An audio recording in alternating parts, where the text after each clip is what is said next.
പ്രിയപ്പെട്ടവരെ, ഒരു ദുരന്തമുഖത്ത് നിന്നാണ് നമ്മൾ അതിനെ അതിജീവിച്ച് കടന്നു വന്നത്. നിരവധി സഹോദരങ്ങളുടെ ജീവൻ നഷ്ടമായി. അവരുടെ ഓർമ്മകൾക്ക് മുന്നിൽ പ്രണാമം. നഷ്ടങ്ങൾക്ക് പകരമാകാൻ ഒന്നിനും സാധിക്കില്ല. സർക്കാർ ആ കുടുംബങ്ങളെ ചേർത്ത് നിർത്തും. എപ്പോഴും എന്ന പോലെ ഒറ്റക്കെട്ടായി നമ്മൾ ഏത് പ്രതിസന്ധിയെയും അതിജീവിക്കും. പ്രളയ ദുരന്തങ്ങൾ നേരിടാൻ ശാസ്ത്രീയമായ സംവിധാനമാണ് സർക്കാർ ആവിഷ്കരിക്കുന്നത്. എല്ലാവരുടെയും പിന്തുണയോടെ നമ്മളത് നടപ്പാക്കും. 1947 ഓഗസ്റ്റ് 14 അർദ്ധരാത്രി ലോകമുറങ്ങിയപ്പോൾ ഇന്ത്യ പുതുജീവിതത്തിലേക്കും സ്വാതന്ത്ര്യത്തിൻ്റെ പുത്തൻ പുലരിയിലേക്കും കൺതുറന്നു. അന്ന് ത്രിവർണ പതാക ഉയർത്തി പ്രതീക്ഷയുടെ നറുവെളിച്ചം പരത്തിക്കൊണ്ട് രാജ്യത്തിൻ്റെ പ്രഥമ പ്രധാനമന്ത്രി പണ്ഡിറ്റ് ജവഹർലാൽ നെഹ്റു രാജ്യത്തോട് പറഞ്ഞു, വരും ദിനങ്ങൾ എളുപ്പമുള്ളതോ വിശ്രമത്തിൻ്റേതോ അല്ല, നിരന്തര പ്രയത്നത്തിൻ്റെ കാലമാണ് വരുന്നത്. നമ്മളോട് ചെയ്ത പ്രതിജ്ഞകളും ഇന്ന് കൈക്കൊള്ളുന്ന പ്രതിജ്ഞയും യാഥാർത്ഥ്യമാക്കാനുള്ളതാണ് ഇനിയുള്ള ഓരോ ദിവസങ്ങളും.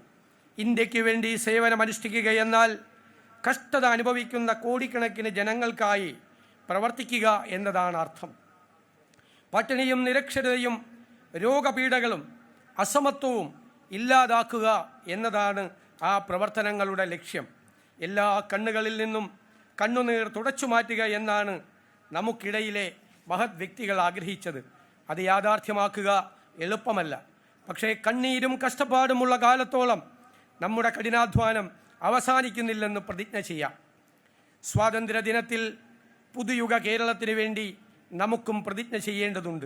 കരുണയും സേവന തൽപരതയും സഹിഷ്ണുതയുമുള്ള കേരളമാണ് ഉയർക്കൊള്ളേണ്ടത്. വികസനോന്മുഖമായ പ്രവർത്തനങ്ങളും ഭരണഘടനാ മൂല്യങ്ങളും മതനിരപേക്ഷതയും ഉയർത്തിപ്പിടിച്ചുള്ള കഠിനാധ്വാനവും പുതുതലമുറയെയും മുതിർന്ന പൗരന്മാരെയും ചേർത്ത് പിടിച്ചുള്ളതുമാകട്ടെ നമ്മുടെ മുന്നോട്ടുള്ള പ്രയാണം. ആധുനികമായ കേരളം, പുത്തൻ ആശയങ്ങളുടെ കേരളം, സമൃദ്ധിയും സന്തോഷവുമുള്ള കേരളം, സുരക്ഷിത കേരളം, ഇന്ത്യക്ക് വഴികാട്ടിയാകുന്ന കേരളം. ഇതിനായി ശ്രമിക്കുമ്പോൾ ലക്ഷ്യവും മാർഗവും ഒരുപോലെ വ്യക്തമായി മനസ്സിൽ കുറിക്കേണ്ടതുണ്ട്. ജനാധിപത്യ മൂല്യങ്ങൾ, ഭരണഘടനാ തത്വങ്ങൾ, തുല്യതയും നീതിയും പ്രകൃതിക്കിണങ്ങുന്നതും കാലാവസ്ഥാ മാറ്റം കണക്കിലെടുത്തുള്ളതുമായ വികസനം എന്നിവയാണ് ഈ കാലം നമ്മളോട് ആവശ്യപ്പെടുന്നത്. ഇതിനായി അക്ഷീണം പ്രവർത്തിക്കണം. തോളോട് തോൾ ചേർന്ന് ജാതിയും മതവും ലിംഗവിവേചനവും രാഷ്ട്രീയ അന്ധതയും വിദ്വേഷവും കൈവെടിഞ്ഞ് ഒറ്റക്കെട്ടായി മുന്നേറാകാനാകണം. ഇതാകണം സ്വാതന്ത്ര്യം പുലർന്ന ഈ പുണ്യമായ പുലരിയിലെ നമ്മുടെ പ്രതിജ്ഞ. കേരളം സഹ്യനും അറബിക്കടലിനും ഇടയ്ക്കുള്ള ഒരു ഭൂപ്രദേശം മാത്രമല്ല. വിവിധ ജീവിത രീതികൾ, വിശ്വാസങ്ങൾ, തൊഴിലുകൾ, കലകൾ, ഭക്ഷണരീതികൾ, പലതരം മനുഷ്യർ, അവരുടെ സ്വപ്നങ്ങൾ, ആകുലതകൾ, പ്രയത്നങ്ങൾ എല്ലാം ചേർന്നൊരു മനോഹരവും അതുല്യവുമായൊരു സങ്കലനം കൂടിയാണ്. ഇന്ത്യയുടെ ഒരു ചെറുപതിപ്പ്, അതേസമയം തനതായ വ്യക്തിത്വമുള്ള ഒരിടം. ഇന്ത്യയുമായും ലോകവുമായും നിരന്തരം സംവദിച്ചും കൊടുത്തും വാങ്ങിയും ഈ ചെറു സംസ്ഥാനം ലോകത്തോളം വളരുകയാണ്. വിദ്യാഭ്യാസവും ആരോഗ്യ സംരക്ഷണവും മുതൽ മതേതരത്വത്തിലും സാക്ഷരതയിലും സഹിഷ്ണുതയിലും രാഷ്ട്രീയ ബോധ്യത്തിലും രാജ്യത്തിന് മാതൃകയുമായി. ഈ നേട്ടങ്ങൾ ഉയർത്തിപ്പിടിച്ചുകൊണ്ടാവണം നമ്മുടെ പുതുയുഗ കേരളത്തിനായുള്ള പരിശ്രമം. മതേതരത്വവും ജനാധിപത്യ ബോധവും തുല്യതയുമാണ് നമ്മുടെ കരുത്തും ഊർജവും. അതിലൊരു വിട്ടുവീഴ്ചയും ചെയ്യില്ലെന്ന് ഈ സ്വാതന്ത്ര്യ ദിനത്തിൽ നമുക്ക് പ്രതിജ്ഞ ചെയ്യാം. പട്ടിണി, രോഗം, തൊഴിലില്ലായ്മ എന്നിവയാണ് ഏത് ജനതയെയും പിന്നോട്ടടിക്കുന്ന 3 കാര്യങ്ങൾ. 79 വർഷങ്ങൾ പിന്നിടുമ്പോഴും കേരളത്തിലും നമ്മുടെ രാജ്യത്തും ഇവ ഇന്നും അവശേഷിക്കുന്നുവെന്നത് യാഥാർത്ഥ്യമാണ്. പട്ടികജാതി പട്ടികവർഗ വിഭാഗത്തിലെ സഹോദരങ്ങൾ, മുതിർന്ന പൗരന്മാർ, ന്യൂനപക്ഷങ്ങൾ, ട്രാൻസ്ജെൻഡേഴ്സ്, ഇങ്ങനെ പ്രത്യേക പരിഗണനയും കരുതലും വേണ്ടവർ ഇപ്പോഴും അനേകം പ്രശ്നങ്ങളും പ്രതിസന്ധികളും അരക്ഷിതാവസ്ഥകളും നേരിടുകയാണ്. കുട്ടികളും ചെറുപ്പക്കാരും പരീക്ഷാ നടത്തിപ്പ് മുതൽ തൊഴിലവസരങ്ങളുടെ കുറവ് വരെയുള്ള ഒരു കൂട്ടം കൊടിയ പ്രശ്നങ്ങളുടെ നടുവിലാണ്. കൃഷിക്കാരും തൊഴിലാളികളും തീരദേശത്തെ ജനങ്ങളും നേരിടുന്ന വെല്ലുവിളികളും അനവധിയാണ്.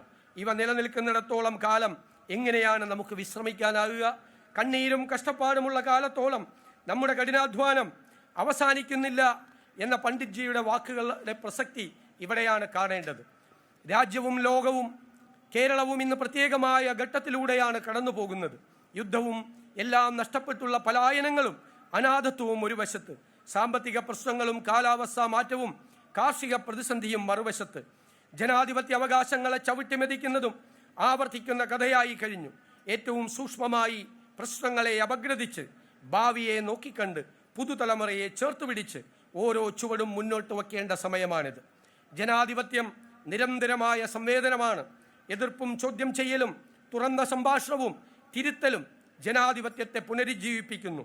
ഏകവിളത്തോട്ടത്തിൽ ഒരേ ഇനം മനുഷ്യരെ വളർത്തി ഒരേ ഭാഷയും ഒരേ വിശ്വാസവും ഒരേ ജീവിതശൈലിയും വളർത്തുന്ന ഏത് വ്യത്യസ്തതയെയും ഭയക്കുന്ന വെറുപ്പിൻ്റെ തുരുത്തുകളും വർഗീയതയുടെ ഇരുളിടങ്ങളും സൃഷ്ടിക്കുന്നതല്ല ജനാധിപത്യം.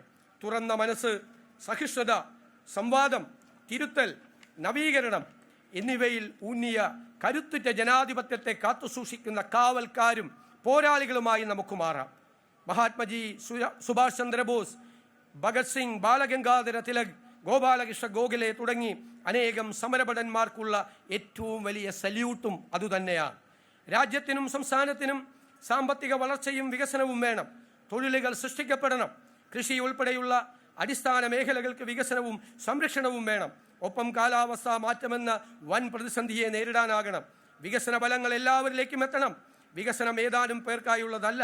സർവതല സ്പർശിയായ വികസനവും സമ്പത്തിൻ്റെ ന്യായമായ നീതിപൂർവമായ വിതരണവുമാണ് ഒരു സോഷ്യലിസ്റ്റ് ജനാധിപത്യത്തിൻ്റെ അടിസ്ഥാന സ്വഭാവം. അവിടെ വികസനം എന്നത് ജനപക്ഷത്തു നിന്നുള്ളതായിരിക്കും. അതിന് മുൻഗണനാക്രമങ്ങൾ ഉണ്ടാകും. ക്ഷേമ പ്രവർത്തനങ്ങൾ ജനാധിപത്യ സംവിധാനത്തിൽ ആരുടെയും ഔദാര്യമല്ല, അത് അവകാശമാണ്. മുതിർന്ന പൗരന്മാരുടെ ക്ഷേമം, പ്രത്യേക പരിഗണന അർഹിക്കുന്ന എല്ലാ ജനവിഭാഗങ്ങൾക്കും നൽകേണ്ട സംരക്ഷണം എന്നിവ ഇക്കാലത്ത് അതീവ പ്രധാനമാണ്. അതോടൊപ്പം പുതുതലമുറയ്ക്ക് ഇവിടെ പഠിക്കാനും തൊഴിലെടുക്കാനും സ്വന്തം കാലിൽ അഭിമാനത്തോടെ നിൽക്കാനുമുള്ള വഴിയൊരുക്കണം. ലഹരി എന്ന മഹാവിപത്തിനെ പടിയിറക്കണം. നാട്ടിൽ സമാധാനവും സുരക്ഷയും പുലരണം. പൊതുവിദ്യാഭ്യാസവും പൊതുജനാരോഗ്യവും മെച്ചപ്പെടണം. ഇവ ഈ സർക്കാരിൻ്റെ മുൻഗണനാ പട്ടികയിലുള്ളതാണ്. ഇത് പ്രായോഗികമാക്കാനുള്ള നയസമീപനവും പരിപാടികളുമാണ് സംസ്ഥാന സർക്കാർ ആവിഷ്കരിക്കുന്നത്. ഇന്ത്യയുടെ ഭരണഘടന പോലെ മറ്റൊന്നില്ല. അത് ഒരു ജനതയുടെ അഭിമാനവും ഉറപ്പും പ്രതീക്ഷയും ഭാവിയെ കരുപ്പിടിപ്പിക്കുന്ന ചാലക ശക്തിയുമാണ്.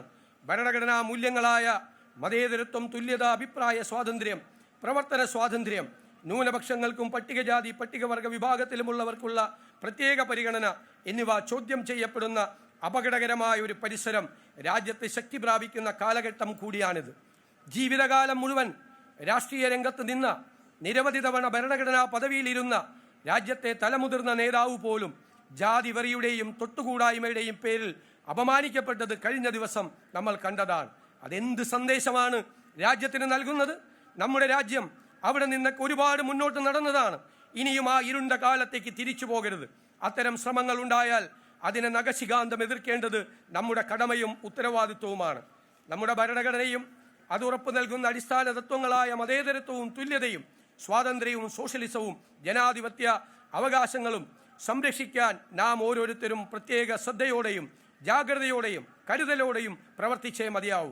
ഭരണഘടനാ തത്വങ്ങൾക്കും ഇന്ത്യയുടെ ഐക്യത്തിനും അഖണ്ഡതയ്ക്കും മതേതരത്വത്തിനും വേണ്ടി വിട്ടുവീഴ്ചയില്ലാതെ നമ്മൾ അണിനിരക്കേണ്ട സമയമാണിത്. മഹാത്മജിയും ബാബാ സാഹേബ് അംബേദ്കറും ജവഹർലാൽ നെഹ്റുവും അബ്ദുൽ കലാം ആസാദും ഒക്കെ ഉൾപ്പെടെയുള്ളവർ മുന്നോട്ട് വെച്ച ആദർശങ്ങൾക്കും പ്രവർത്തന രീതികൾക്കും മുൻപന്നത്തെക്കാളും സ്വാതന്ത്ര്യാനന്തര ഇന്ത്യയുടെ ഈ കാലഘട്ടത്തിൽ പ്രാധാന്യം കൈവന്നിരിക്കുന്നു. നാടെങ്ങും ചെറുപ്പക്കാർ ഉയർത്തുന്ന പ്രശ്നങ്ങൾ അതിനുദാഹരണമാണ്. അവ കണ്ടില്ലെന്ന് നടിക്കുന്നത് അക്ഷന്തവ്യമായ തെറ്റുമാണ്. നമ്മുടെ യുവത രാഷ്ട്രീയ ബോധ്യങ്ങൾ ഇല്ലാത്തവരല്ല. അവരെല്ലാം കാണുകയും കേൾക്കുകയും മനസ്സിലാക്കുകയും ചെയ്യുന്നു. തിരുത്തൽ ശക്തിയാകാനും ഭാവിയിൽ തെളിമയോടെ രാജ്യത്തെ നയിക്കാനുമുള്ള കരുത്ത് അവർക്കുണ്ട്. സമീപകാല സംഭവങ്ങൾ അതാണ് തെളിയിക്കുന്നത്. നമ്മുടെ യുവതയാണ് രാജ്യത്തിൻ്റെ യഥാർത്ഥ സമ്പത്ത്. എല്ലാവരെയും ചേർത്ത് പിടിക്കുന്ന, നന്മ പ്രദാനം ചെയ്യുന്നതും പ്രകൃതിക്കും മനുഷ്യനും ഇണങ്ങുന്നതുമായ വികസനമാണ് നമ്മുടെ സ്വപ്നം. അനാവശ്യമായി പരസ്പരം പോരടിച്ചും മനുഷ്യരെ ഭയപ്പെടുത്തിയും അപകീർത്തിപ്പെടുത്തിയും ലഹരിക്കടിമപ്പെട്ടും വികസന വിരുദ്ധത ആയുധമാക്കിയും ഇനിയും നമുക്ക് മുന്നോട്ട് പോകാനാകില്ല. ആധുനികവും നീതിയുക്തവുമാകണം നമ്മുടെ കാഴ്ചപ്പാട്. കുട്ടികൾക്കും സ്ത്രീകൾക്കും പ്രത്യേകമായ പരിഗണന ലഭിക്കണം. പുതുയുഗ കേരളം എന്നത് വെറും വാക്കല്ല, അത് യാഥാർത്ഥ്യമാക്കാനുള്ള ഒരാശയമാണ്. അതിനായി നമുക്ക് ഒരുമിച്ച് നിൽക്കാം, വിശ്രമമില്ലാതെ പ്രയത്നിക്കാം, പോരാടാം. ഇന്ത്യ എന്ന വികാരം കെടാവിളക്കായി മനസ്സിൽ സൂക്ഷിക്കാം. എല്ലാവർക്കും ഊഷ്മളമായ സ്വാതന്ത്ര്യ ദിനാശംസകൾ.